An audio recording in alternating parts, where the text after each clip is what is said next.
Hello YouTube, good morning. It's a late morning here. It's almost noon. I'm camped out here at Red Canyon Campground, the Manzano Mountains. It's middle of October. I think today is 15th. Anyways, it's beautiful up here. The colors are changing. Got pretty cold last night. It got down to about 35, and I'm battling bronchitis. I had COVID, and then COVID wasn't bad. I got hit with a second bug, and that bug was pretty bad. So I've been coughing for about 3 weeks, and I went to urgent care. There's really nothing you can do for bronchitis. You just have to let it run its course, and obviously don't let it get to an infection. So, so yeah, I'm camped out here. Brought Xander, dog. Xander. Hey, Xander. Went for a long walk. It's just, there's beautiful trails down here. I'm at one of the end sites. There's only two of us here. I think there's a couple over there, but in the whole campground, there is nobody here. Big storm coming in Sunday, so today's Friday. I'm leaving tomorrow. Truck's doing good. The bike's doing good. I'm gonna ride on this this road down here. I'll do an update on the bike when I stop. I'll talk exclusively about all the updates I did, and maybe I'll open the bags up and kind of show you guys what I carry. There's a road right there. That's 253. That road goes all the way back to Highway 60. It's about 16 to 20 miles. I'm gonna ride that today. Taking extra gas, obviously. I still have the 2 gallon. I'm gonna get the 3 gallon, I decided. But again, I'll do an update on the bike when I stop. Some trails, the tent. It's a nice cozy little spot. It's exactly where I stayed last year.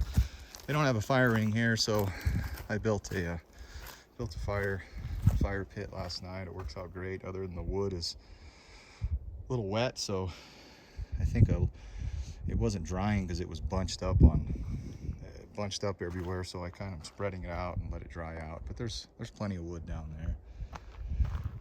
Nothing really updates with my camping setup. Everything's the same. I still want to get a truck camper for that avalanche. I'm selling our fifth wheel, getting rid of our fifth wheel, and we're gonna get a truck camper for our Denali, the big truck. So I'm debating on I'm not going to get a large truck camper. I was looking at the Arctic Fox 811, but that thing's a monster. I'm really leaning towards a Northern Light 811, and maybe even smaller, like the Lance 650. Our son doesn't want to go with us anymore, so if he does, he's going to be driving. He is driving, so he could follow us and just tent camp.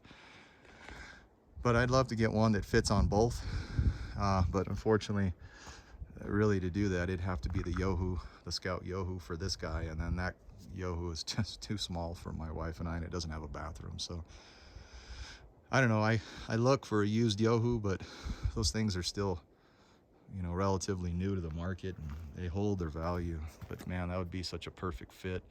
And worst case scenario, I mean, it's going to hang out if I get it. And I even thought about cutting it right here, cutting this off, that part, and then taking it to a body shop and have them clean it up. But that way the camper would be farther back. But man, that little guy is 30 grand for just a little tiny box. But man, it sure would be nice to have some shelter. That's the thing. The sleeping bag I have is nice and warm. But man, when it's cold, it's cold. And it's probably, you know, I'm probably just not 100% right now too with that bronchitis I have. So the sleeping bag I have is really nice. It's a Coleman. It's a 0 degree. It's flanneled. But I just don't like, I mean, I could rough it like anybody, but the whole point is when you're camping, to enjoy yourself and be comfortable. And I'm not that comfortable in a tent. So, all right, guys, I'll do another update on the bike when I ride down that road. If you guys have any questions on my camping setup or anything at all, let me know. More than happy to share. All right, take care.